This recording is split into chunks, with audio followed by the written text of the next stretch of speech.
I had just finished preparing a delicious pot of jollof rice after a long, hectic, and hunger-filled day at work.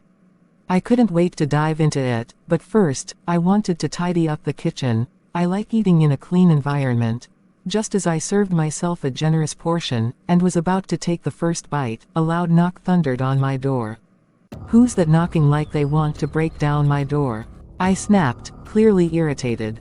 The knock had come at the worst possible moment, right when I'd been craving this meal all day.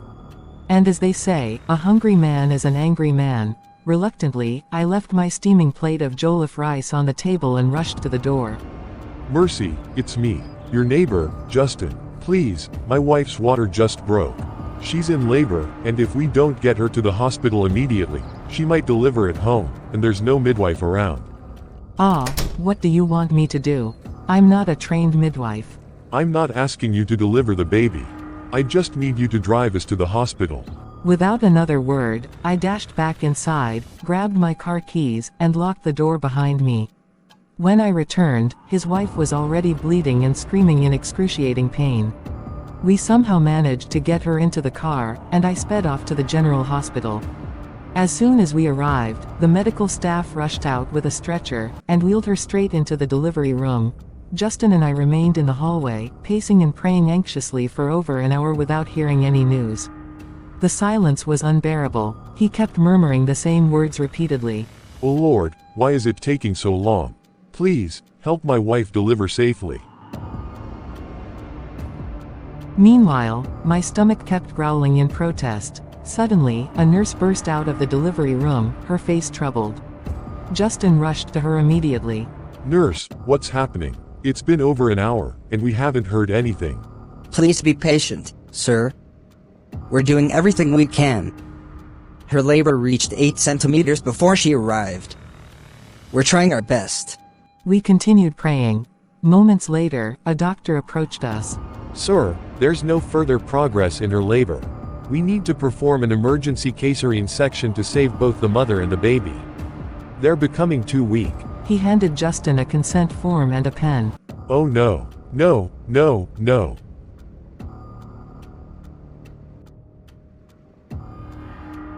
"Doctor, I have never seen that kind of money since I was born. I don't have it. Please, just sign the form first. We can't afford to waste any more time." Seeing the fear and helplessness in his eyes, I couldn't just stand there doing nothing. "I'll lend you the money." He looked at me, eyes watery and overwhelmed. With a deep sigh, he signed the form. I quickly transferred the full amount, $800 to the hospital's account. Within minutes, the medical team rushed his wife into the theater. Less than 30 minutes later, we heard the first cry of a baby. The sound echoed down the corridor like music. Everyone nearby sighed in relief, thanking God, but Justin didn't join in the celebration. He sat quietly, lost in thought. "Justin, that's your baby crying. We thank God for this miracle." "Why do you look so troubled?" "I'm just wondering how I'm going to repay that $800 you lent me." "Please, don't think about that now. Let's just thank God. Joy has arrived." "Congratulations, sir. The operation was successful. Both mother and daughter are alive and doing well." "You mean my wife gave birth to another girl?" "Another girl again. There are already 4 girls at home, and now she's added a 5th one. After I went as far as borrowing that kind of money for a C-section." He turned and walked away from the hospital hallway without even asking to see his newborn daughter. The nurses frowned. I stood there, stunned. I knew Justin had longed for a son, but to walk away like that. The moment felt like a slap to the face of everything sacred. I hurried after him. "Justin, wait. Aren't you even going to check on your wife? She just fought for her life in there." "I'll come later." "What?" "What am I supposed to do with 5 girls? My lineage will just die off like that." "Your wife is still inside, bleeding and weak. She needs you now." "You don't understand. I need a son, a male child to carry on my name. My father, and his father before him, we were all firstborn sons. Now I'll be the one to break that chain. Can't you see that the chain has become a chain of pain? Your wife risks her life trying to please you, yet you don't appreciate her. How do you think she'll feel when she sees this attitude? He didn't answer. He simply leaned against the wall, lost in thought and silence. That evening, I went back to the ward to check on his wife, Vicky. Her face lit up weakly when she saw me walk in. "Where's Justin?" "He just stepped out for a while. He asked me to check on you." "It's a girl again, right?" "Yes, but a beautiful one. Healthy and full of life." She even held the nurse's finger tightly, like she didn't want to let go. "Maybe this will be the last. I don't think my body can handle another birth." "Don't say that. You did something incredible today. You were strong. That baby is blessed to have you as her mother."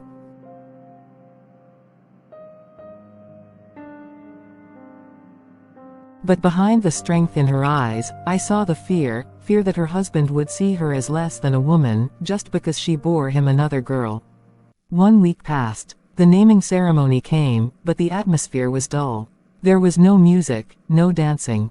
Only the local pastor came, accompanied by a few neighbors. The baby was named Grace, a name full of spiritual meaning.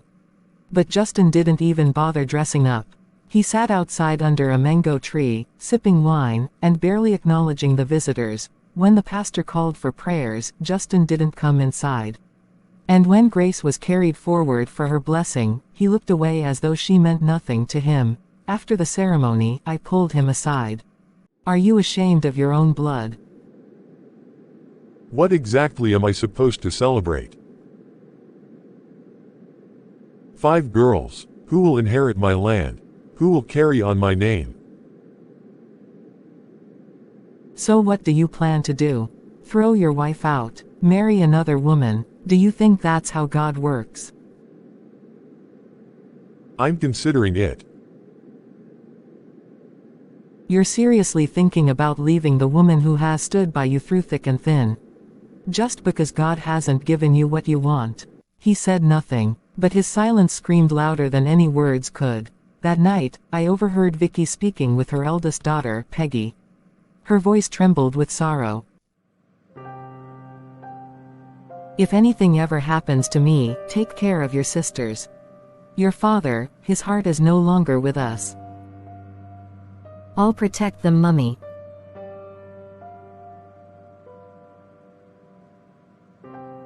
That night, I wrote in my journal, "Some men chase sons for the sake of pride. But it is daughters who often carry the deepest strength. One day, Justin will open his eyes, but I fear by then, he will have lost everything." The sun rose the next morning like any other day, but the heaviness in Vicky's compound didn't lift with the light. The silence in the home was unsettling. Neighbors had stopped visiting. Even the women from Vicky's prayer group had become less frequent. Everyone could sense something was terribly wrong. Justin had changed. He now came home late, sometimes drunk. He stopped eating from his wife's cooking. He no longer played with his daughters the way he used to. Peggy noticed it first. Then Mirabelle, the second daughter, began to ask, "Mummy, why doesn't Daddy talk to us anymore?" "Daddy is just tired." But deep down, even she couldn't deny it anymore, he was tired of all of them.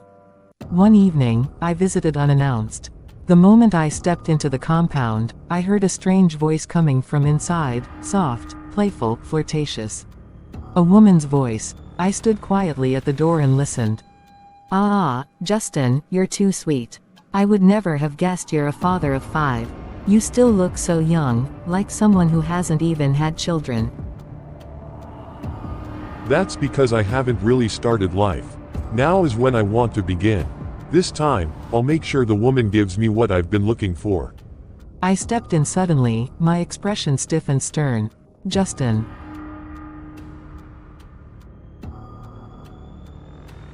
"You didn't tell me someone was in the house." "So this is how you repay your wife? After all she's been through?" You bring another woman into her home. She's not here. She took the baby to her sister's place. I told her to stay there for the month. And yes, I'm moving on. I need a son, and I'll do whatever it takes to get one. The woman stood and excused herself, sensing the tension in the room. You act as if your daughters aren't human beings. I don't hate them, but I need a legacy. You would understand if it were you. I understand what it means to lose something precious, Justin. And right now, you're losing everything that truly matters. Please, just leave me alone.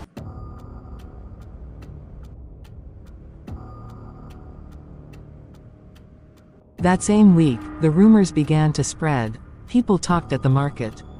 There were whispers at the mosque. Even in church, heads were shaking any time his name came up. They said he had already proposed to another woman, a chubby, dark-skinned lady named Sonia, who sold fabrics in town.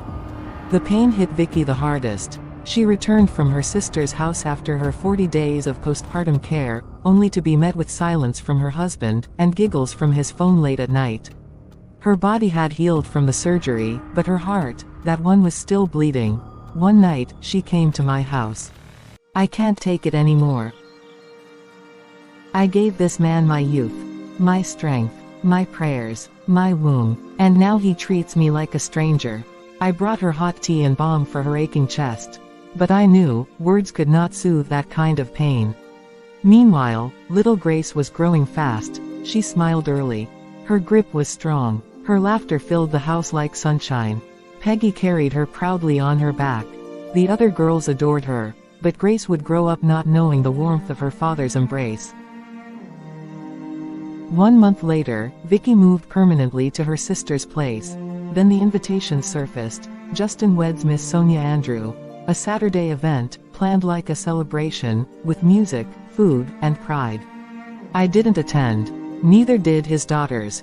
As he stood at the altar beside a smiling, younger woman, he had no idea that across town, Peggy was selling oranges by the roadside to help feed her siblings. That Mirabelle had started skipping school, because Vicky couldn't afford transport anymore. That Vicky had started sewing clothes late into the night to keep the home running. He chose to marry another woman in a church ceremony, but not the woman who had risked her life repeatedly to bear him 5 beautiful daughters. He couldn't see what he was losing. He only saw what he thought he was gaining. The wedding came and went. Music blared. Laughter echoed. Guests danced and sprayed money like it was the celebration of a king. Justin wore a white dress as white as his new wife's teeth. His smile was wide, but it didn't reach his eyes. Sonia looked beautiful, younger, energetic, hopeful. Unlike Vicky, she still had a fresh womb, and to Justin, that was all that mattered. But even on that happy day, signs of trouble quietly crept in. 2 months later, Vicky's home had turned into a house of survival. No more meat in the soup. Electricity became a privilege, not a certainty. Grace had outgrown all her baby clothes, and Peggy had started hawking plantain chips after school, if she even made it to school at all. I visited one Saturday morning. The moment I stepped inside, I knew something was wrong. Mirabelle sat on the floor, cradling her leg.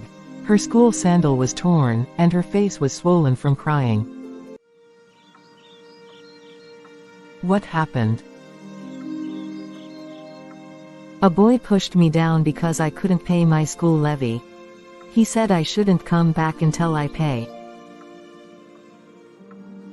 Every day something new happens. We barely eat. There's no light. School is threatening to send all of us away. Have you asked Justin for help? What help? The one he's giving Sonia? Or the one he's reserving for her unborn prince? He told me not to bother him again. He said his duty to me and my daughters ended the day he married another woman. I wanted to scream, but I couldn't. My anger sank into sorrow. Don't worry, you're not alone. We will survive. Meanwhile, in Sonia's world, things didn't shine as brightly as they did on her wedding day. Justin's expectations came quickly. After 3 weeks, he was already watching her stomach every morning. Are you sure you haven't missed your period? Relax, it's just been a few weeks. But by the second month, the mood shifted. Pregnancy test, negative. Third month. Still nothing. You're not tracking your ovulation. I'm trying. Do you think having a baby, especially a boy, happens by snapping fingers? By the fourth month, tension had settled into the house like stubborn dust. Justin was no longer smiling. He stopped eating her food. He began sleeping on the couch. So this is how this man will turn me into barren land. Just because I haven't conceived.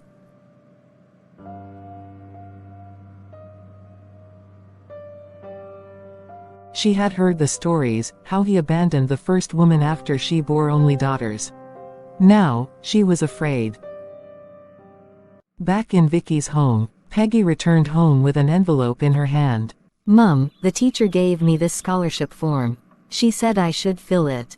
She wants to help me apply. God bless that teacher. Amen. I watched Peggy as she helped her younger sisters with homework. Her shoulders carried far more than a child should bear, but she never complained. And Grace, bright-eyed, strong-voiced, always giggling. She had started crawling, chasing shadows and sunshine across the cement floor. And for every laugh that bubbled from her lips, I prayed silently, may this child grow to become the kind of woman her father never deserved. But fate had one more twist to deliver. 2 weeks later, Sonia fainted at the market. Test results came back, pregnant. Justin nearly threw a party. Finally, my son is on the way.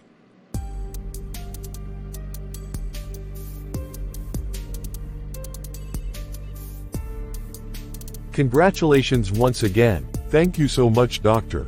From the moment the test came back positive, Justin changed once again. He began smiling more, bringing roasted fish and pepper soup home for Sonia every evening. It's going to be a boy. I've already seen him in a dream, strong and tall, just like me.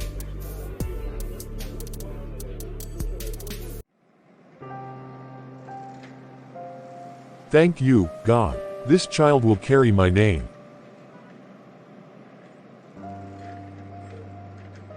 But he forgot something. He forgot that God does not take orders. 3 months into Sonia's pregnancy, the pressure began to mount. Every day brought a new set of traditional herbs. Drink this herbs, it helps you conceive a boy. New rules were added constantly. Don't eat snails. Don't cross your legs. Don't sit near women who've had girls. Sonia endured it all with a tight smile. But behind that smile, her spirit was growing weary. Justin, would you still love this baby, if it turns out to be a girl? What kind of question is that? Just answer me. If the scan says it's a girl, will you still accept her as your child? He didn't say a word. Instead, he picked up his phone and walked out of the house. That night, he didn't come home. Meanwhile, Peggy's scholarship had come through. A local NGO offered to sponsor her education up to senior secondary school. Joy filled the house, even if only briefly. I'll study hard, Mama. I'll make you proud.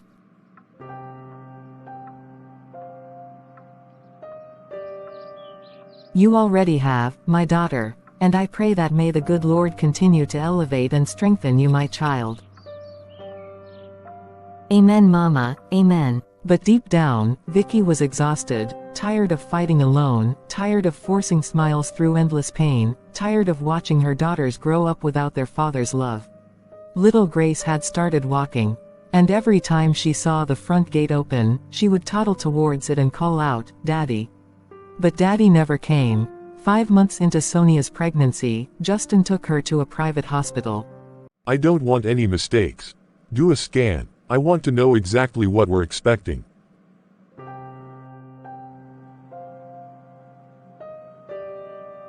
Congratulations, sir. The baby is very healthy. Boy or girl? Well, it's a girl. But sometimes scans can be wrong. The gender will be certain only when the baby is born. The air thickened. Justin didn't say a word. He stood up, walked out, and slammed the door behind him. Sonia broke into tears. That night marked a turning point.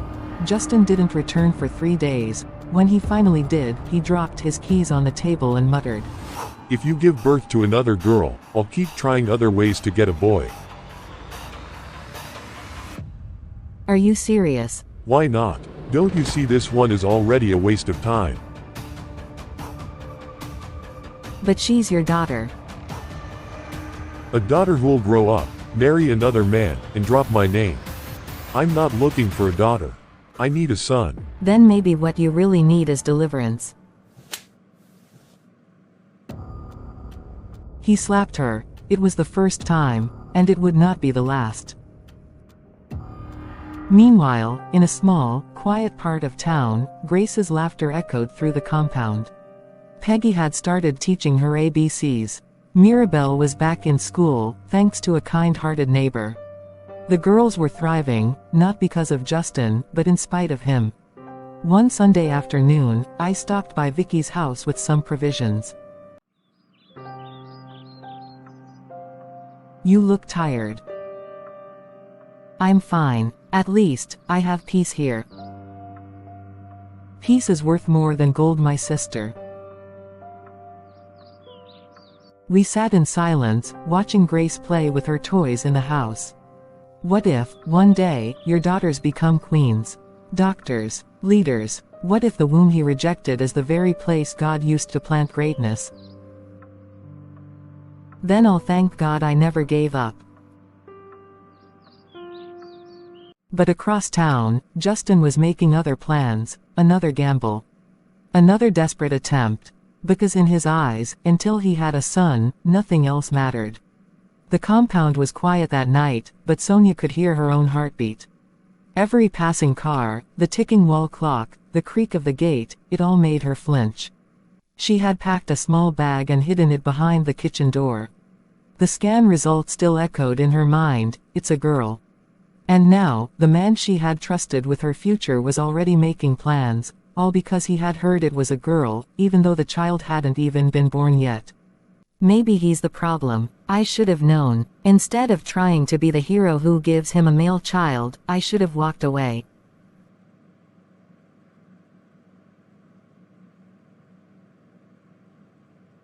"Justin, if you bring another woman into this house, I'll leave."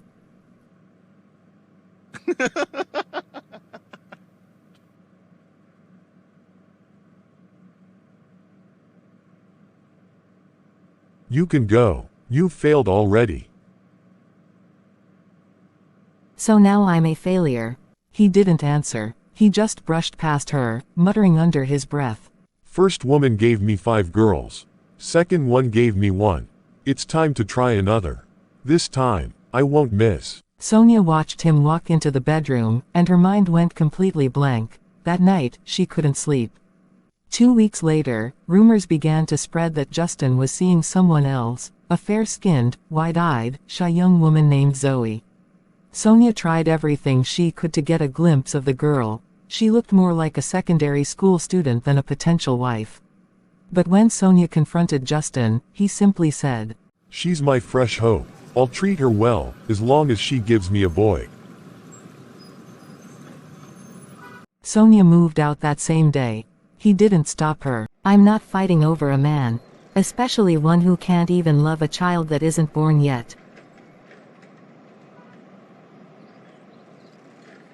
She returned to her family house, her belly heavy, her heart broken. Back at Vicky's house, Peggy's scholarship was opening new doors. Her school gave her a tablet for digital learning, and she had even been selected to represent her LGA in a statewide spelling competition. Mirabelle had started a small hair braiding business after school. On weekends, she would braid 2 heads for $100. Grace could now speak in full sentences. Her favorite phrase was, "I want to play." Despite the hardship, there was still light. But one rainy morning, Peggy returned home in tears. "Mum, Dad said at the junction that we're the reason bad things keep happening to him." He said it out loud.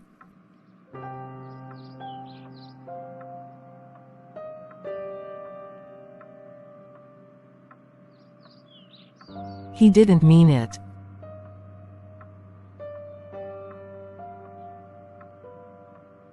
But deep down, she knew he did. Then the news came. Zoe was pregnant. Justin lit candles in Thanksgiving. This one will be a boy. I've already picked the name, Michael. Like the archangel. Mark today. This child will open my destiny. Congratulations, dear friend. Thank you. But sometimes, God humbles the proud. 5 months into the pregnancy, Zoe began to bleed. It happened suddenly, early in the morning.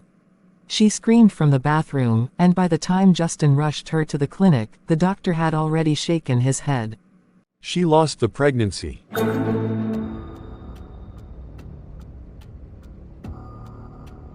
And the child.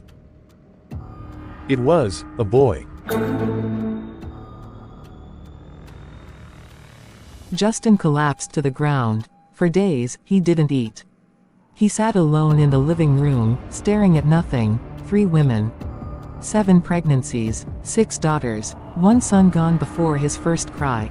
His pride melted like sugar in hot tea. He didn't notice when Peggy's photo appeared in the community newspaper with the headline, "Local Girl Wins Statewide Spelling Bee." He didn't hear that Grace had joined the children's choir at church. He never visited when Mirabelle opened a small kiosk to sell hair creams, because in his eyes, none of them mattered. But something changed in Sonia. She gave birth quietly in her sister's house, another girl. Healthy, beautiful. She named her Mercy. That night, as she cradled her baby girl, she whispered, "You don't have to be a boy to matter. You just have to live."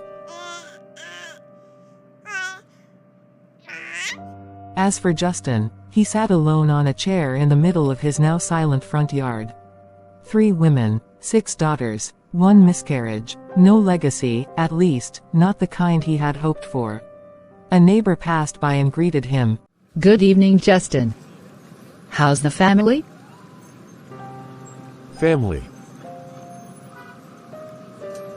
I don't even know where they are anymore.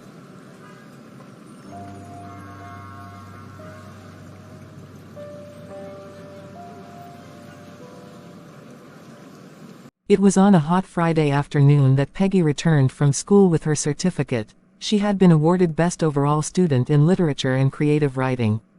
The proud paper bore her name in bold print, Peggy Justin Hernandez, 3rd year, Bright Future Secondary School. I watched as she handed it to her mother. "Mom, look, I won again."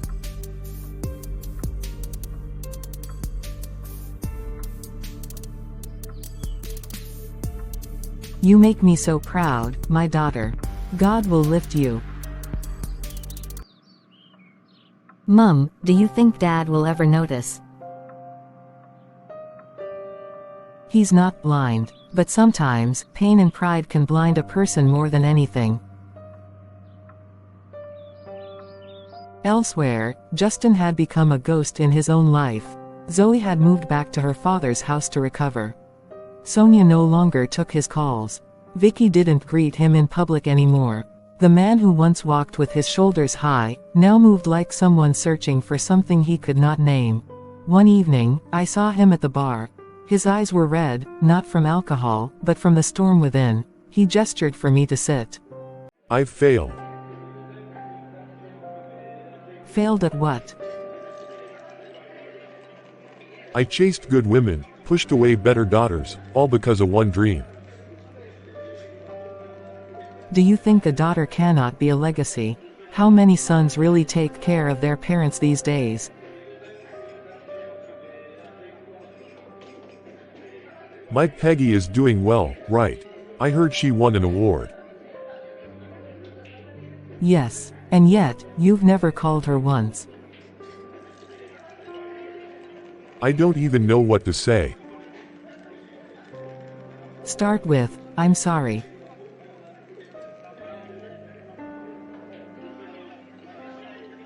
The following week, something unexpected happened. Justin showed up at Peggy's school with a small plastic bag. Inside were a meat pie, 2 pens, and a used copy of Weep Not, Child. He asked the security man for permission to wait. After school, when Peggy came out and saw him, she froze. Peggy. I see you're doing really well. I just wanted to say keep it up. Am I not the mistake? No, you're not a mistake. I am the mistake. She didn't hug him. She didn't speak. She just walked away, slowly, but she didn't throw the book away. Later that night, Vicky got a call. It was Justin. I want to see Grace. Are you all right? I'm not sure, but I want to try. And for the first time in a long time, there was no pride in his voice. There was only regret. Maybe it wasn't enough. Maybe it was too late. But sometimes, healing starts with a whisper, not a shout. And far away, in another compound, Sonia rocked her baby girl to sleep. Her sister brought her dinner and smiled. Are you okay?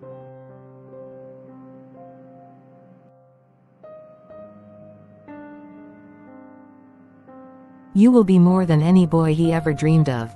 Watch. Legacy is not in gender. It's in love, in impact, in names we remember and names we regret forgetting. Peggy placed the old, worn-out copy of Weep Not, Child at the edge of her bed, and stared at it for a while.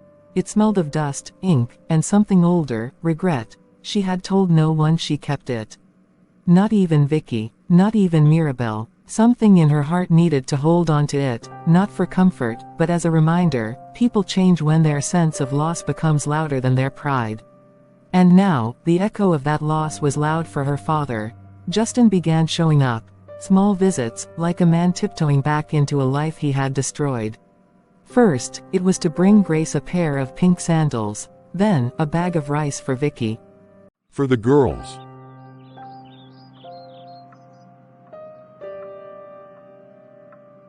Thank you. She would say nothing more. The wounds were still too fresh. Too deep. But the girls were watching. Children always watch. Grace called him uncle at first. When corrected, she tried, Papa, as if testing whether the name still belonged to him. It hung in the air, uncertain. Across town, Sonia was facing her own storm. Her sister's small apartment was cramped, and feeding an extra mouth was stretching everyone thin. One night, as her baby cried, and the neighbor's generator roared next door, Sonia whispered to herself, I need to get a job. But the world was not gentle to a single mother with a newborn. She applied at schools, boutiques, and a pharmacy. Every interview ended the same way, we'll get back to you. They never did. Justin tried to visit her once. She didn't open the gate. She's the only daughter I have. But I want to try. I want to be better. Try your daughters first. Then maybe, just maybe, you can try with me. He left. One Sunday afternoon, something shifted. Peggy came home with a form. They selected me for the regional competition. Literature again. You're a star, my daughter.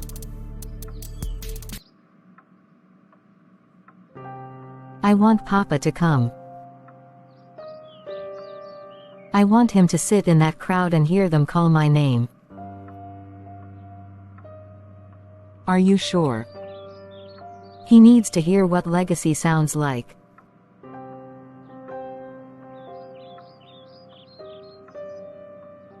The day came. The hall was packed. Students in uniforms, parents in Sunday best, teachers with ID tags. Peggy stood on the stage, reciting her original poem, her voice strong, like wind after rain. They said my worth was tied to suns, but I am ink, I am fire, I am dawn. I carry names not because I'm a boy, but because I am the voice he could never destroy.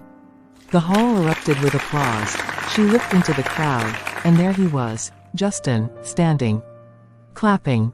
Crying. After the event, he went and met her. I'm proud of you. Peggy didn't speak. But she didn't walk away either. That was enough for now. Meanwhile, in Sonia's corner of the world, a knock came at the door. A woman Sonia once helped at a clinic years ago, now managing a small NGO, stood there. I want to offer you a job, assistant administrator. You've always had the heart for people. Start Monday. Thank you so much. Sonia cried after she left.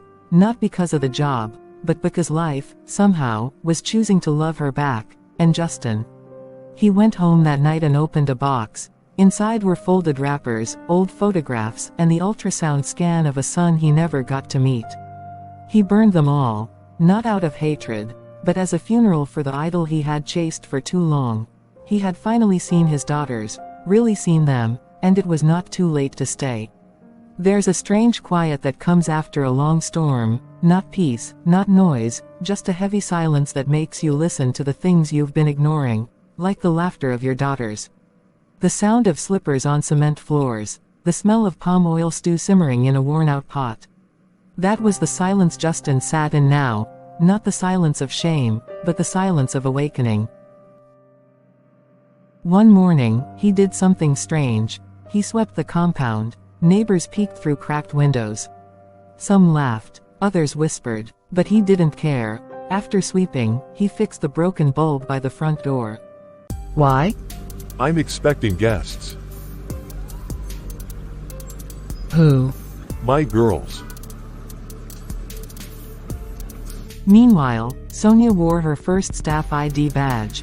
The NGO wasn't much, just a small office with 2 fans and unreliable Wi-Fi, but it was a start. Her baby, Rebecca, stayed with her sister during work hours. And every evening, Sonia would take the long route home, because of joy. She no longer walked with shame, now she walked with purpose. One afternoon, while writing reports, she received a message from Justin. Just checking in, hope Becca is well. She's fine, she smiled today when I said your name.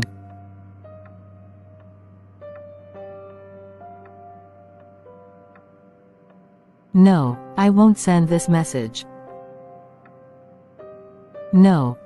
Peggy's poem began to circulate. A teacher posted it on Facebook. Then a local radio presenter read it live.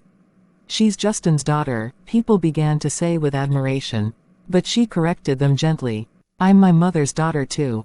A journalist even visited the school to meet her. What inspired you?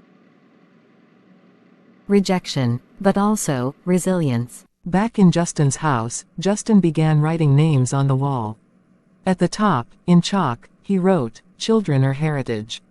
Beneath, he listed them, Peggy, Mirabelle, Cynthia, Miracle, Grace, Rebecca, and below that, in smaller letters, Zoe's lost child, Michael, R.I.P. He stared at it for a long time. These are my legacy. I can't keep chasing shadows. God, please forgive me for all the mistakes I have done. Have mercy on me. One evening, he invited everyone, Vicky, the girls, even Sonia. He served them food, his own cooking. After meal, no one spoke for a while. Then Grace broke the silence. Did Papa cook that meal we just finished eating?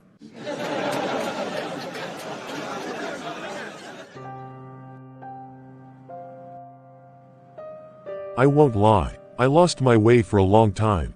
I kept searching for a son, but God kept showing me that my joy was already here.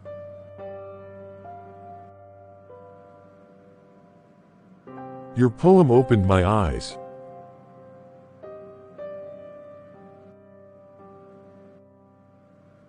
Sonia, I'm sorry for everything. I don't deserve forgiveness, but I'm still asking. You still have time, but your actions will write the next chapter, not your words.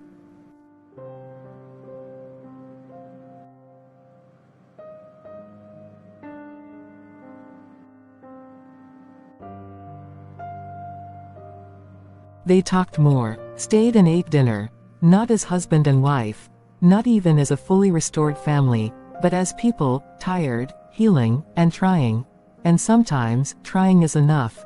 Justin started by returning Sonia's bride price, and taking in her daughter, so he could focus on Vicky and his daughters. On a rainy July morning, Vicky woke up breathless. Something felt different. She was 45. She had accepted her role as the mother of strong girls. She had poured herself into her children, watched Mirabelle open her salon, witnessed Peggy gain admission into college, and clapped the loudest when Grace recited her first poem at age 7. So when she missed her period, she laughed it off. Menopause has come, she said, but her body disagreed. A test, a doctor's appointment, an ultrasound. She sat stunned when the nurse said, "Ma'am, you are 3 months pregnant."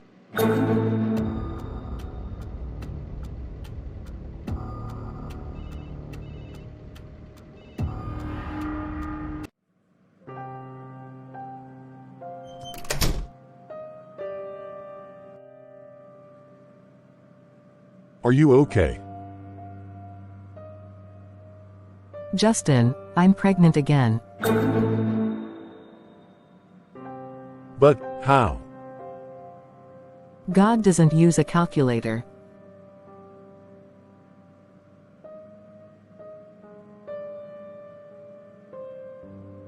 Weeks passed. She didn't tell the girls at first.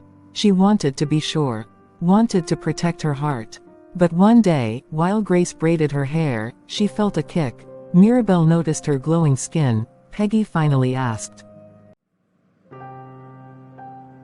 "Mum, are you sure you're not pregnant?"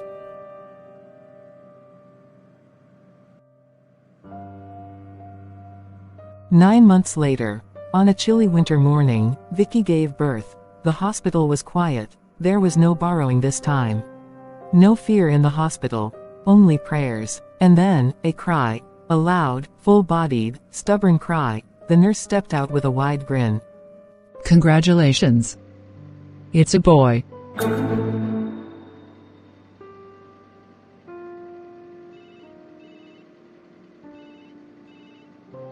Justin broke into tears. He fell to his knees right there in the hospital. But this time, it wasn't out of desperation. It was gratitude. They named him Daniel Nathaniel Justin, meaning, God's gift. But everyone called him Benedict, meaning, blessed. Because this time, the son wasn't just a hope. He was a gift, added to a family already rich with love. In the house, a new name was added to the glass frame on the wall, Daniel. But it was written beneath all the others. Because Justin now understood. Daughters weren't second place, they were the foundation. And Daniel wasn't a replacement. He was a reward.